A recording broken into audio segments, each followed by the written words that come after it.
Stinky Popcorn Boys. We watch movies and eat popcorn. And our Hello. We are the Stinky Popcorn Boys. Just some boys talking about movies and how they made us feel. I am Patrick Basquill, and I like Christian Bale, no matter how he looks. Hey, he's a hot guy. I don't know what the hell that is. He's not. I mean, Chris Hemsworth clearly is the hot guy here. Yeah. I am John Gilardi, and I promise I won't talk about the state of comedy in this podcast. Woo! Because I'm a broken record. I'm like, this movie is exactly what we've been talking about, so I won't talk about it too much. But yeah, we watched Thor Love and Thunder, the latest Marvel movie from Disney Studio and director Taika Waititi. Yep. Starring Chris Hemsworth, Natalie Portman, and who's back? She's back, baby. She's back as a and Tessa Thompson, and Taika Waititi as Quark is more or less the cast. But he's back? No, she's back. She's back. You know? Natalie is. Yes. Natalie's back. Yeah. They Natalie's back. They handled that okay. I think in the tone of the movie totally set up that kind of reveal of like, oh, this is their relationship falling apart. But yeah. Well, where do you begin with this movie? What'd you think about it, bud? What'd you think about this movie? How did you feel walking out of the theater? I had a good time. Okay. I could see it being a movie I like more every time I watch it, and it sounds like I'm lukewarm on it. I did enjoy it, but I just wasn't ready for the tone. I felt like I've only seen Ragnorak twice, and I do enjoy it, and I loved it, and I want to see it more. It's more that I watch these in 25 movie sequences now, so it takes me some time to get through. But I don't remember the tone of that being quite as like whimsically comedic, and so the tone on this one was it was so different, and it wasn't bad, but it almost felt very winking to the camera, like very slapstick. Like Marvel's humor has always been kind of sophomoric in a sense, I guess, but it's also witty and like and quips, and which just has. But this was also a tone of goofy, which I don't know. I didn't not like it. I just wasn't ready for it. And once I did sink into it, I was like, okay, I'm living here. It is Taika Waititi. I liked Our Flag Means Death. Kind of getting a little bit of those vibes here, tonally. Oh, definitely. And so I was like, I like the creators and all this stuff. I like what they do. I just wasn't ready for it to be as much as it was here, if that makes sense. Yeah. How about you? Well, I walked out of the theater with a strong, like, meh. You know, like it's not like I don't know. It's hard to describe because it's good. I like it. It's fun, but it just feels it feels like it's forced. Whereas like one of the things that Ragnarok is good, like where some of the comedy and like sort of like the unexpected shit comes from, is where it feels earned. And it's like you can draw, like, connect the dots. Whereas, like, some of the stuff that's, like, the more, like, almost, like, dismissive or irreverent things in Love and Thunder, or, like, obvious things. Or, I don't know. They're just, like, they don't feel earned or fun. Well, I know, because like, they're just trying too hard. Like, I think the best example is, like Thor's, it's not an example, but it's like context. Like Thor is kind of going through it. Weird thing. I don't know what his deal is. I mean, I know what his deal is, but he's being a weirdo. And like Star-Lord is like, dude, chill the fuck out. And like giving him life advice and like being the normal one. And I think that was like a big kind of, for me, totally weird, I guess. Like, why Well- is, like, I get what they're trying to do with him, like, just kind of being lonely and lost and not knowing what he's feeling, suppressing feelings, all these just different things. I get it. But it was just right there. I was like, wow. Like, I was ready for, like, The opening was weird. Star-Lord's supposed to be the clown, not Thor. Yeah. And it wasn't even, like, self-aware or, like, Star-Lord was like, I know I have my shit, man, but, like, you got to get your shit together. Like, there wasn't even, like, that kind of acknowledgement. And, you know, Yeah. but that's, like, you know, partially maybe the inconsistency of movie to movie. Like, Thor is very different in the Avengers movies, especially from Ragnarok to Infinity War. But again, then it makes sense. Well, like, no, I but mean you can see, but honestly, you can see the progression of Thor up into this previous movie, and it was just like, to me, it felt like they weren't they weren't sure how to set up Endgame to this, and they wanted to get him. Like, I feel like, listen, get him to hot, get him to sexy. He's a god. He's doing his thing. I ain't mad at it, you know. But like, I feel like that opening section, they like immediately set the tone weird, where they were like, allow me, not talking about the Gore the God Butcher opening. Honestly, great opening, sets us up, you know, with like, all right, here's the villain, because we know the people. Here's the villain. Here's the other stuff.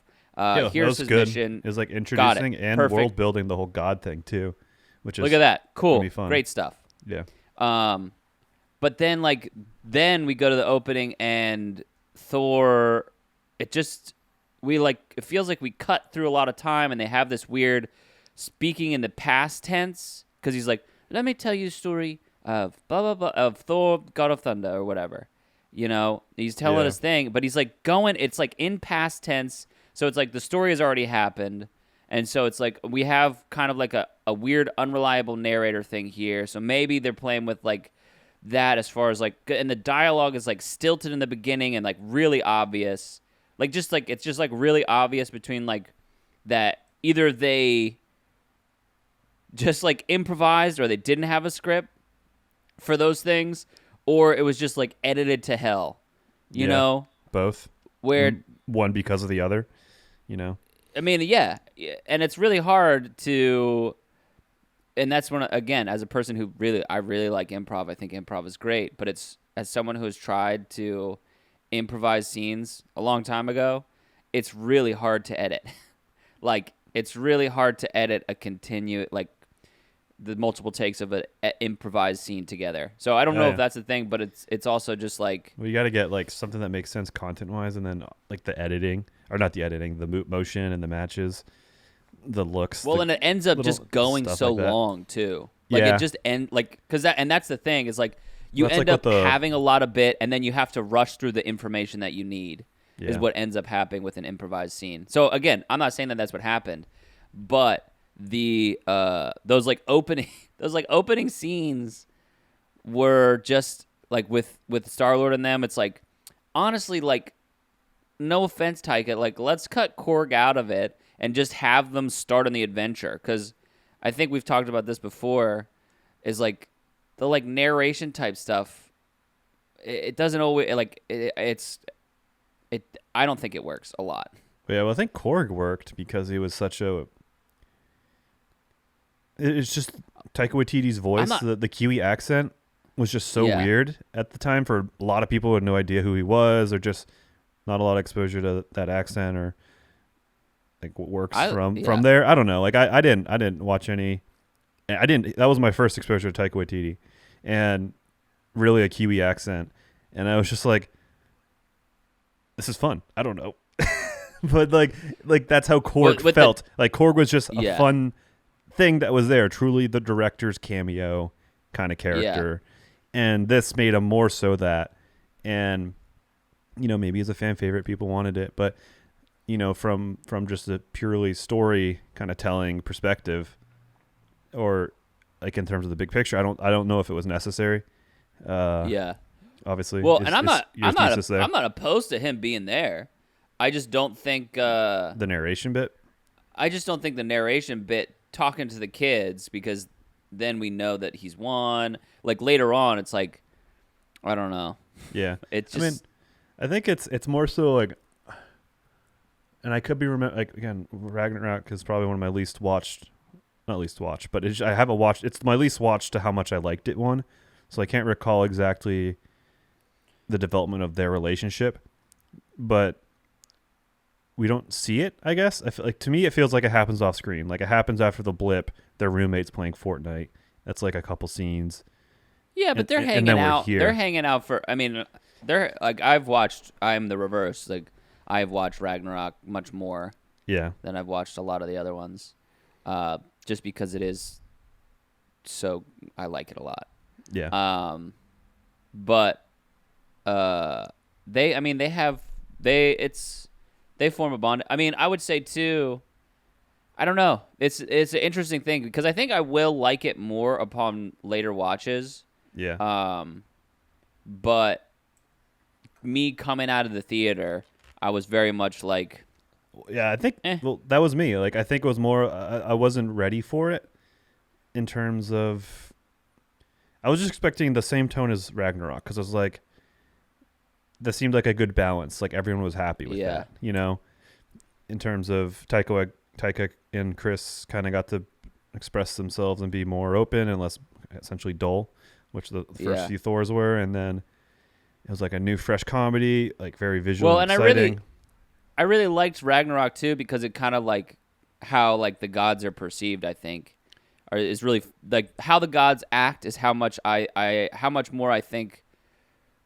Like a lot of times I feel like we have this like idea of the gods, like these like the Norse gods are like all like from where we are now, we're like looking at it and it's like, oh, they're like stilted and like big and they have all these grand moments and stuff.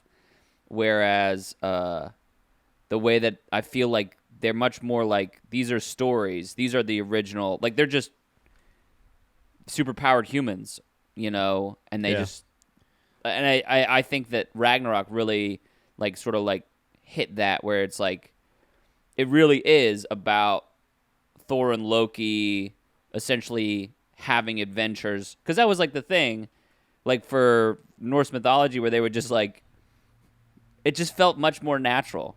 Whereas like Loki, like it just felt like a new Norse myth of like adventure of Thor and Loki.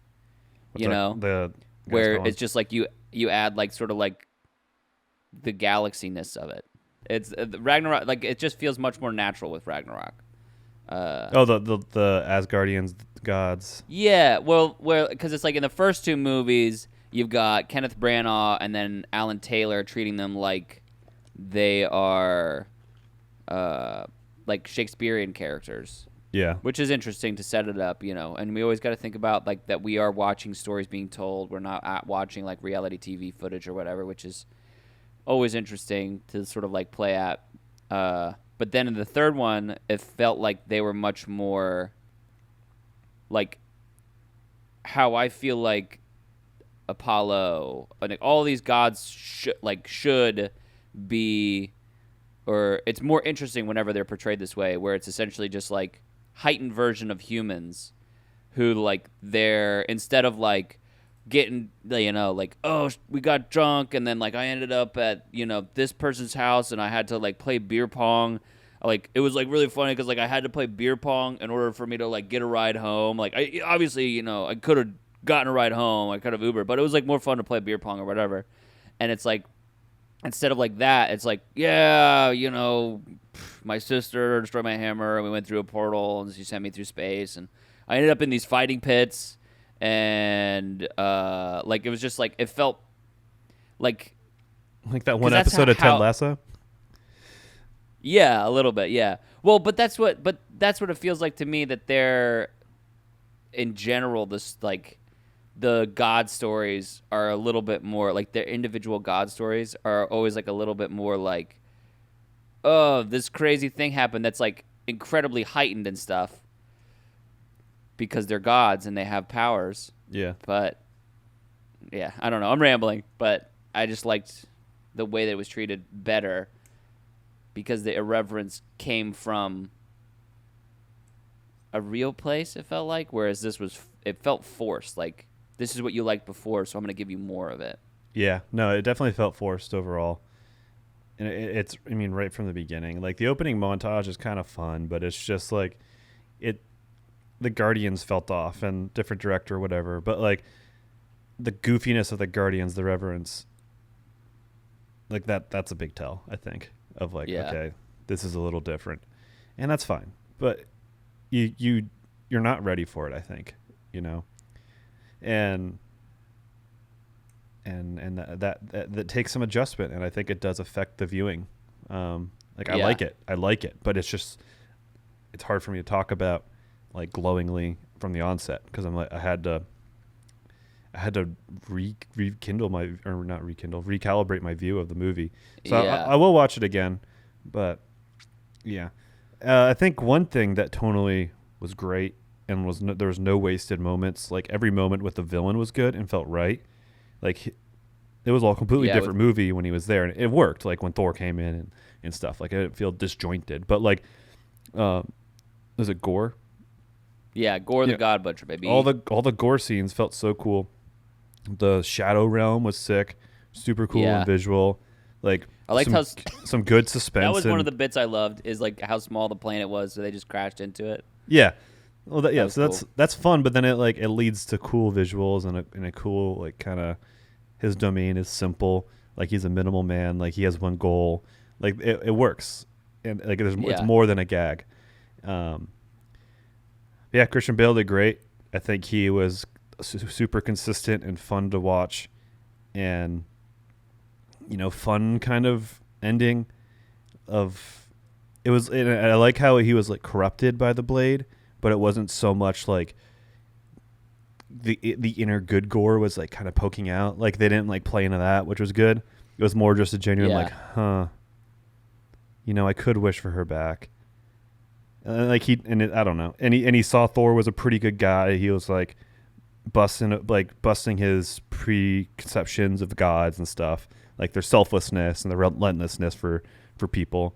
And so I'm sure that added like that's me extrapolating it now, but in the movie he just flips a switch in a kind of way, but like it's there. And even if that feels like a flip switch, you're buying it because it's like a father who like did all this for his daughter and he's like, wait, I can bring her back. And that's, I don't know. It worked really well for me. Like normally that kind of stuff doesn't. I want it to happen. I love for, the bad, like especially the super bad corrupted kinds like Gore is an example of when they turn and kind of in their last moment, but this did it well and I enjoyed that. But it's a singular unselfish goal, which is really good to that's a really easy believable flip. You know what I mean? Yeah. Where you're like, yeah, okay. I could see him going to the other side. I could see him figuring it out. Off of that and kind of a primer, I guess. This is just an IGN review, so it's one review, but there are two negatives where Gore is underutilized and so is Valkyrie. And I think I disagree with the first one there, and I think Valkyrie was in it as much as she should have been. I don't know like she was in there as much as she needed to be. I don't know. Do you have any thoughts on that? I think I don't completely agree with that. Like, I mean, I still haven't really worked out my my feelings, I guess, on this movie and but I was just I think totally sort of it came away with I'm really excited to see what Taika does once he's not doing stuff for Disney anymore. Yeah. He's got a Star Wars trilogy, which he's got one movie. Is he? Did he sign up for a trilogy or? Maybe he might be setting the tone for the High Republic stuff. I think it's I don't know. I don't know what it is. It's hard to. They've pivoted so much with trying to be reactive and making sure everyone likes something. Which, sorry, you're not going to do that with Star Wars. So just tell good stories. But so I can't keep track. I mean, the D&D guys or the D's or whatever. Whatever. Game David of Thrones. Benioff and D.B. Weiss. Yeah, they. I mean, they were supposed to have a trilogy. Haven't heard anything about that. I mean, obviously Ryan Johnson. Is it Ryan Johnson? Yeah, he was supposed to have a Is he trilogy. still having a trilogy? No, that got Isn't he? got shelved, and it's just like because Netflix paid him a fucking shit ton of money to do more Knives Out sequels. probably. But that was probably like a convenient thing for them to like, because he made like one of the. It was a good one. Yeah, we don't have, listen. We don't have to get into it, John. I can't help it. But yeah. So any thoughts on Valkyrie? I guess was a general thing, or I think that we. I mean, as far as like she should have been there more. I don't know. It felt like they like took an easy out with like having her be like, I'm out. I guess I'm gonna get hurt and stay here and be king. And it's like, no, you wanted to die in battle like 2 scenes ago. yeah. And I thought that was it. I was like, okay, cool. She's gonna die in battle, and then she super is like, I'm going home with you guys. You know, like I don't know. Yeah. I was like, no, I'm gonna stay here and fight till the end. I'll hold them back. Like there was like they set that up. It doesn't have to happen. She doesn't have to die. I'm just saying they set that up, and it feels inconsistent with the character. And yeah, I just think that everything everything in this movie was treated with too like light of a touch. yeah, Really, like honestly, like it was just like her stuff was. It was just too light of a touch where like I feel like I got more of a sense of her disenchantment with being the king or whatever in the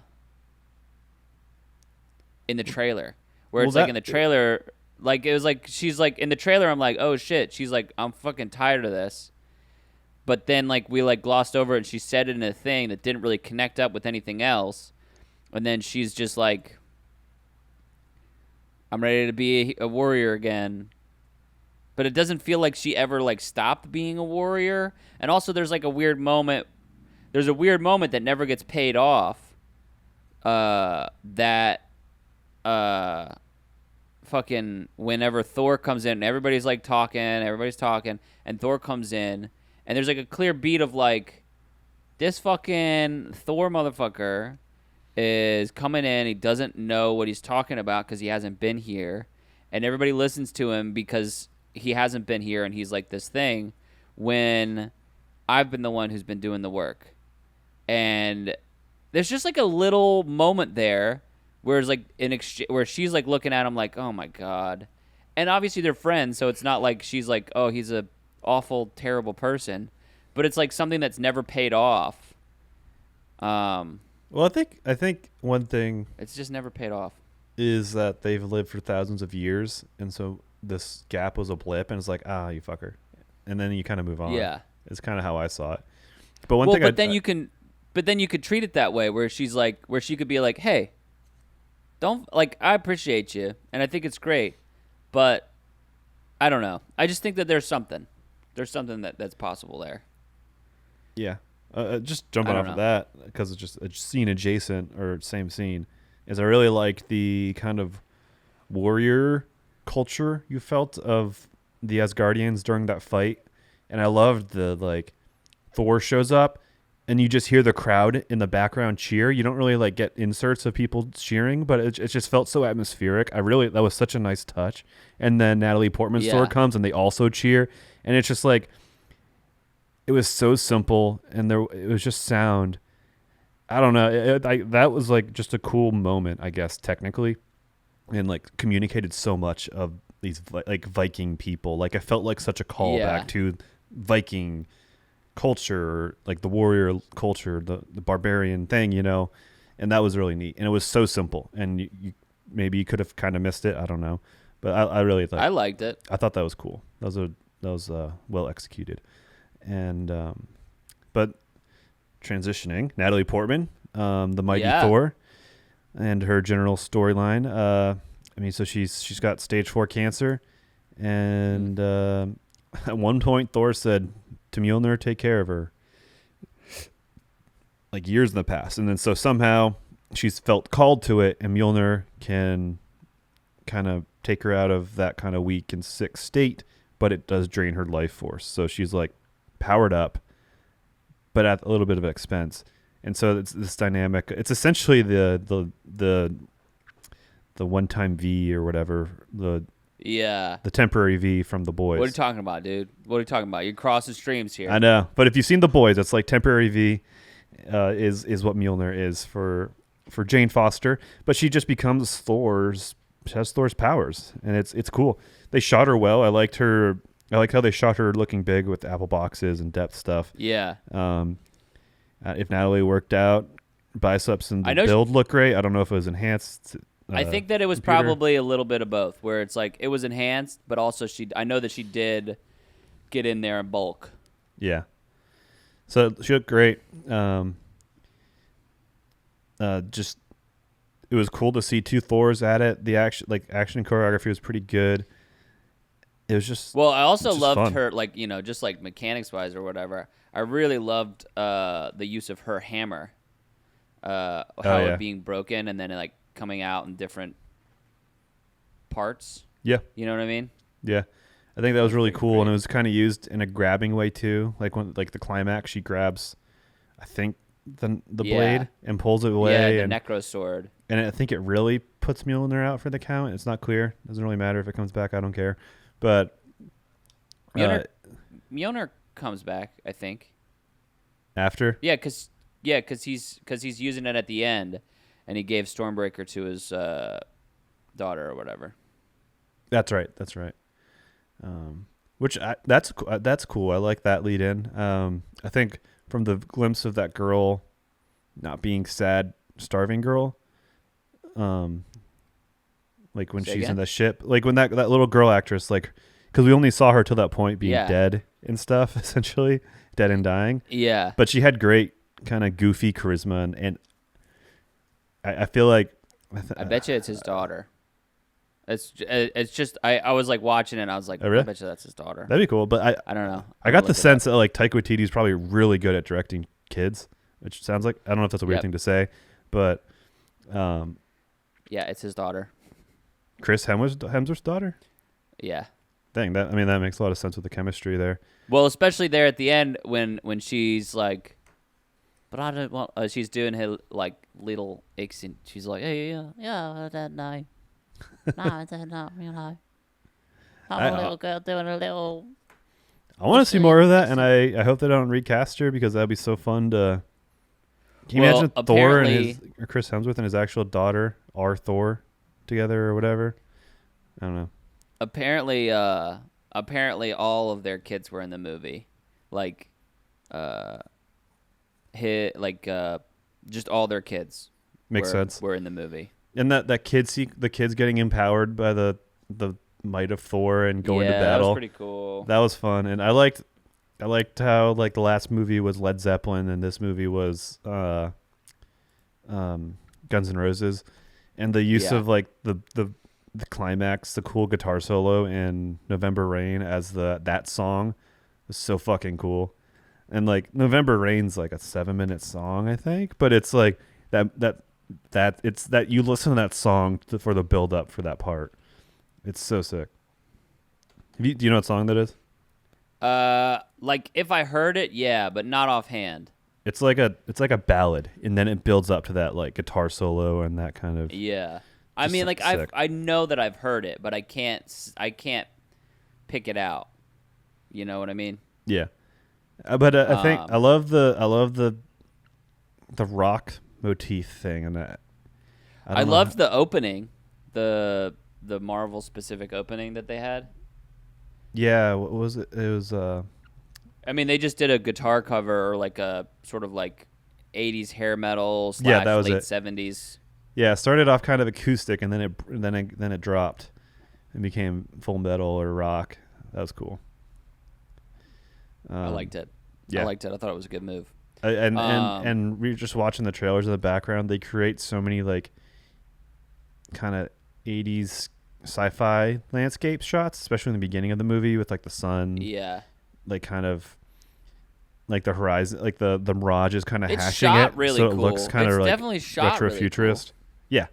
Yeah. There was an interesting thing, and it was essentially, I guess, Tessa Thompson and Taika Waititi like shitting on the CG, and then now this in their own movie, I guess, and now, which is probably a self-defense mechanism from them, as people who have egos and whatever naturally, but then it became this whole controversy of like the overworked, rushed CGI studios that get thrown into this. Yeah, I saw there was a bunch of stuff today about it. Yeah. That people were like, the VFX artists speak out as like all this stuff. It's just not a good look. It was very unself-aware and a weird thing to publish. Well, that's how I feel about this whole movie. Really, it's like I don't know. It just feels like I don't know. It just feels like the worst version of a good movie. Yeah. Like the worst version of like a cool, fun movie. I mean, it's got amazing people working on it. It's got not amazing, but proven and successful source material, talent and money, and it doesn't not execute on those things. It's weird. It's a weird one. Yeah. Well, it's just like it just feels. I just. But it's still a movie. Again, it's like I will watch this again. You know, like after watching Ant-Man 2, it's like I'm good. Maybe I'll watch it again. I don't know. It has funny stuff. Paul Rudd, whatever, funny stuff. I'm good. But this is a movie I'll watch again. You know, as much as we're coming. I mean, I'll speak for you maybe that we're coming across lukewarm on it. Yeah, I'm definitely lukewarm on it. You can definitely speak for me. I feel like I'm definitely lukewarm. I mean, also, it's like it feels like this movie has been, and also I saw something, and like I don't want to disagree with it, but I think it's good that there's an awareness. I don't want to agree with it. I mean, with the CG critique or no. I saw someone say, it was essentially like a TikTok that I saw that was like, fucking Kevin Feige on his way to re-edit all the movies so that they're more kid friendly instead of aging with his audience, and I was like, damn, like yeah, a little bit. But also the one sequence that was really cool, and I was like, that's a good way around the like sort of like no blood thing, is whenever they're slaughtering all of those the God Guards. The God Guards, and just like spraying that gold blood everywhere. I was like, all right, that's pretty cool.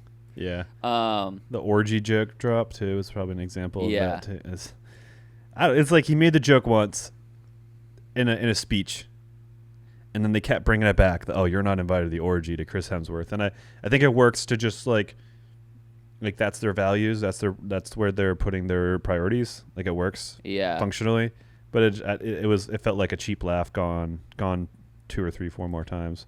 Yeah, they hit it one too many times. Well, and that's what I'm saying is like they like this movie felt like, oh, you like this? Here's more. Yeah. Like even like whereas like Ragnarok kept evolving and kept changing, you know, and then when it would bring back a joke, essentially it was paying off a joke from earlier, whereas like, you know, a lot of these were like, oh, you like that? Here's more.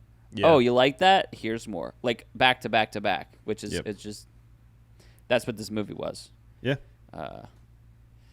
So I think that sums it up pretty good.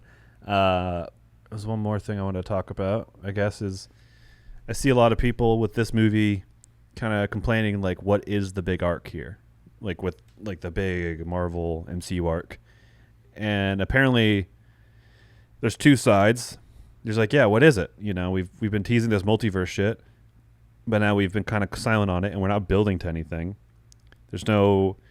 We're not seeing, is it Khan? Like, we haven't seen Khan in an end credit scene. There's just been nothing. You know, Kang. Kane? It's wait, okay. what? Kang. Kang. Okay. But, what was I saying? Sorry, bud. But we're not, you know, there's no, like, the end credit scenes are introducing new characters more than anything. or Yeah. or teasing the contained stories more than anything. And so it's just confusing there. And then there's the other side, which is it's happening. It's Secret Wars, which I think is like shapeshifters and stuff. And like our favorite characters are actually someone shapeshifted or whatever. And there's gonna be this big reckoning. Well, so it's also they're doing phase 1 again. So they're reestablishing the like, you know, like phase 4 was always going to be a hard one, especially after you finish such a strong like arc. Yeah. Like, because essentially they're like going back to the beginning and trying to reset and reestablish the stakes, and then like also, yeah, it's just there's just a lot, you know. Well, so I think that the issue is that they have to de-escalate so they can re-escalate back into it, and the de-escalation is going to be painful for a lot of people, especially because they've given you, let's say from Avengers, from 2012 to 2019, they like essentially more or less hit you with like an episode of this big story a year that was like building up your like nicotine Marvel addiction. Yeah. And so it's like, and then they paid it off, and like, you know, for lack of a better word, you climaxed, and it's like, oh, you want that again, but you can't get that again. You have to de-escalate first so you can then re-escalate back up. Yeah. To finding that narrative, figurative climax. Yeah, well, I think the big thing is volume. I think it's been such a proven thing now that they're doing like 3, 4 movies a year, where before it was like 1 or 2. And so maybe like per movie scale, you know, we should be more advanced if you compare it to the last one. But because there's more volume, like maybe we're at the same point over a 3-4 year period, you know? Because like if we're calling this, if we're gonna go back to Iron Man 2007, you know, we haven't even hit Adventures, you know, in that timeline, like, because that was like 2012, so that was 5 years. Yeah. Right now we're in year 4 of this new phase, so, you know, I don't know, and if it just takes longer, maybe it just makes it more satisfying that there's a big payoff or whatever that we're building towards this. But I mean, you got to trust that they know what they're doing, and it doesn't have to be doesn't have to be the same thing every time in terms of pacing either of the overall arc. And also, I think it's a breath of fresh air to do contained stories, you know, especially for the directors that they attach onto this stuff. At least for this this core area, these movies right after, I guess the Phase 4 movies. Like, I think that's maybe what attracting a lot of directors, especially the TV shows and stuff, is like containing the story to the characters, because it did feel very event focused and not cinematic film, you know, and I could see that kind of scaring off a lot of directors that they've been able to now pull in. So I don't know. Yeah. Well, and you also got to think that you have, what are you guys talking about? You have been in the multiverse, you know? You have been in the multiverse like twice. We got fucking No Way Home and Multiverse of Madness. And what are you mad at? Because it doesn't connect to the larger story? It's like, now the multiverse is a concept. It definitely exists. You know? Yeah. This is this is act 1 of the story. We know that it exists, and then everybody has their own, like, Wanda and Doctor Strange are having their story within the multiverse. And then, you know, same thing with the Spider-Mans, is like they have their own story from within the multiverse that like is on different levels. Mm-hmm. And like, that's, you know, we're going to jump into the deep end here. We're trying to DC it, guys. Is that what you want? Calm down. Yeah. But so sort of off of that, what about, like, you know, there's more movies, there's more content. Like, what if, you know, hear me out here, what if they're overextended with their storytelling, you know? Because they've got a TV show, they've got 4 movies a year. I think it's the TV shows that mess up the perception of it a lot. too, in terms of the volume to nothing happening.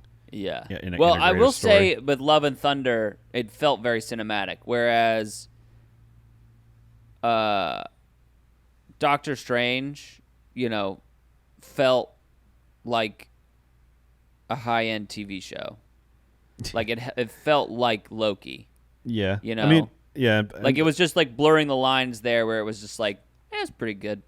But like it didn't feel cinematic. And like Love and Thunder felt cinematic. That's true. I mean, I think even as I'm lukewarm on it. I agree with that, but I also feel tonally, or in terms of being just a little bit different from a Marvel movie, I feel like this movie and Multiverse of Madness feel like kindred spirits in terms of just being different and just like letting the director really go with it. Because like Sam Raimi with the weird angles and the guitar riffs and all that shit, and then in this you just have the cheeky, just cheeky Taika Waititi humor, What do you any thoughts before I introduce another topic? Or I just think they're overextended. I think that they've made their tree unwieldy. Yeah. Where it's like they're just.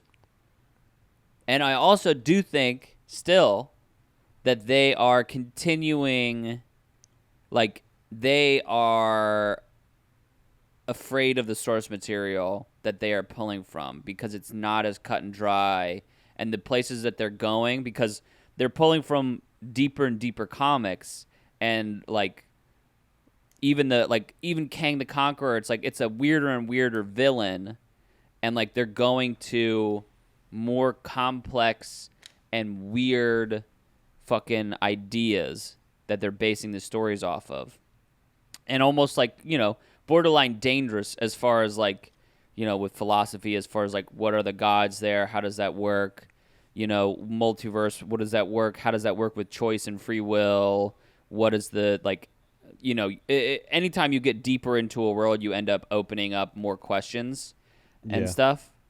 And I think that there's probably part of the storytelling like core that is trying to safe it up, but also sort of placate some of those weird concepts and make them like attainable for everyday people.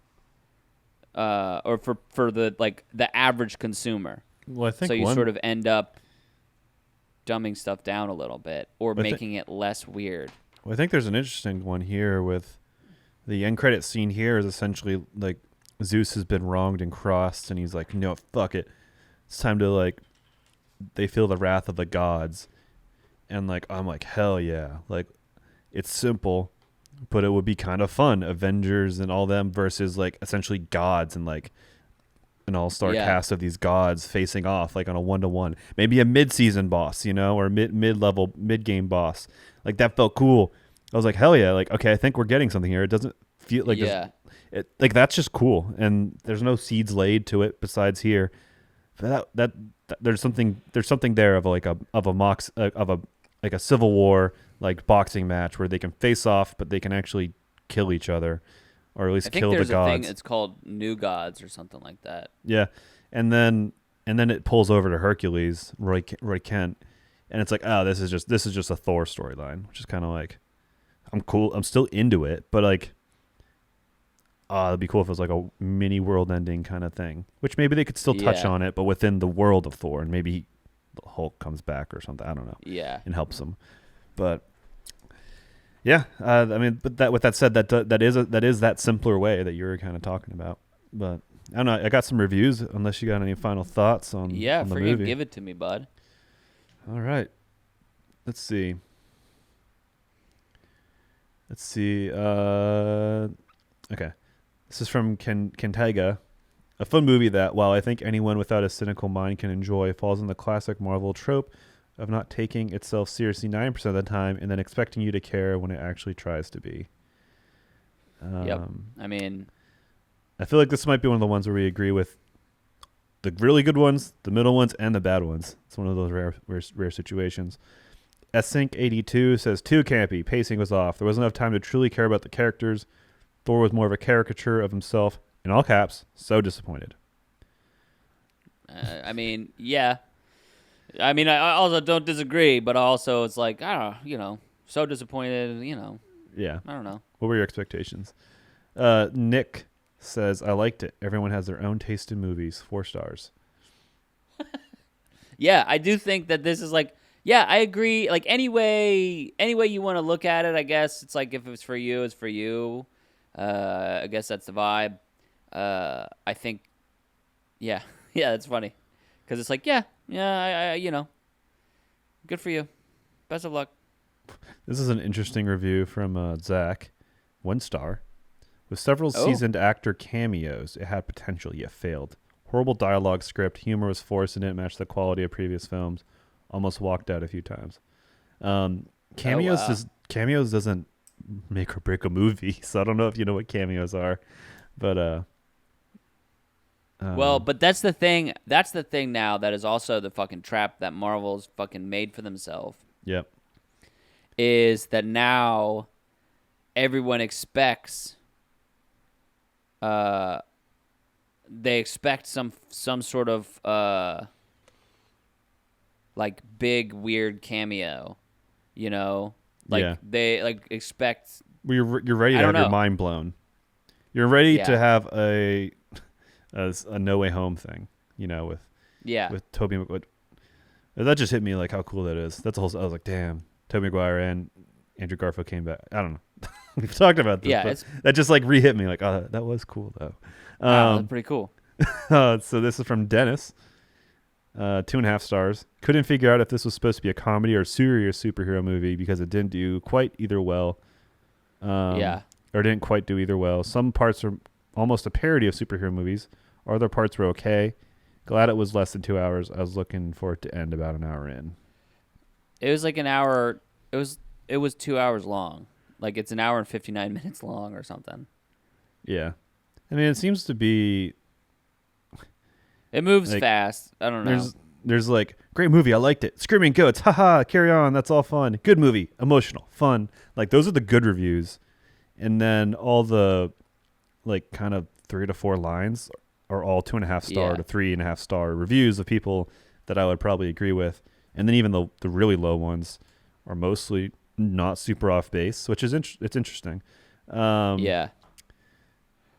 Well, I think that like the like so disappointed one, I feel like that's like, and I think that it's interesting like looking at those reviews or seeing them or hearing them.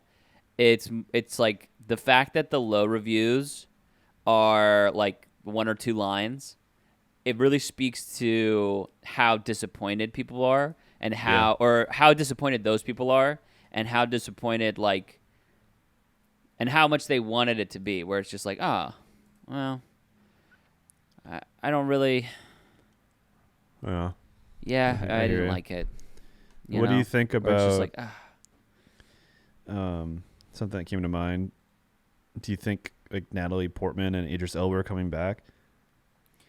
Like, I don't know. I don't know what to make of any of that. Like I don't know if that's like aha funny cameo or it's like Idris Elba's like, Taika Waititi, fun to work with. I'll come back. I don't know. Because when does he die? He dies in. I'm pretty sure he dies in. Is he in Ragnarok? Ragnorak. Okay, so he's working. Ragnorak. I don't know.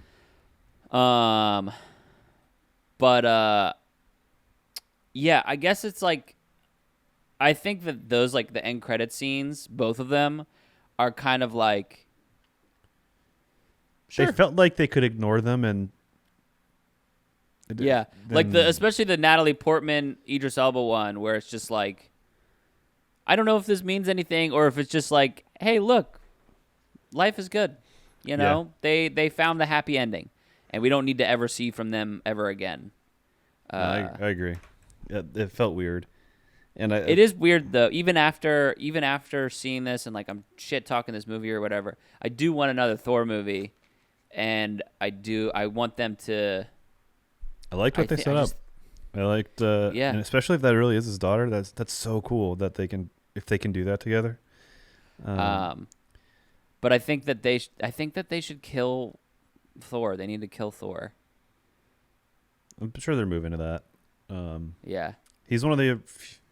Yeah, he's the one original only one three left, I left. think. Yeah, because you had Iron Man and Captain A. But Captain A. Would Well, you- Captain A's still there, but Steve Rogers is gone. oh, right. Yeah. The torch handoff as they call it. I don't know. I saw this movie and then I finished The Boys and I've been rewatching, or Rewind. I gave it 3.5 stars for everything. All the reasons I just said. Yeah. What about What did you give this movie? 3.5 stars. What about you? Oh wow. I'm gonna give it. I'll give it 2.75. Oh wow. 2.75 Okay. hammers. All right. Yeah. Sounds right. I gave it as high as the score I did because I was like, I know I like this. Just give me time. Give me another view. I don't know. I think that it's a weird think that one. it's like, I think it's like 3.75, but then it's like half a point, half a point or 75.75 down for disappointment. I'm Yeah. like, okay. That's fair. But yeah, I've been watching what I've been watching that I mentioned. Or I finished The Boys. I watched this movie, and then I've been watching again. I finally joined the Stranger Things train.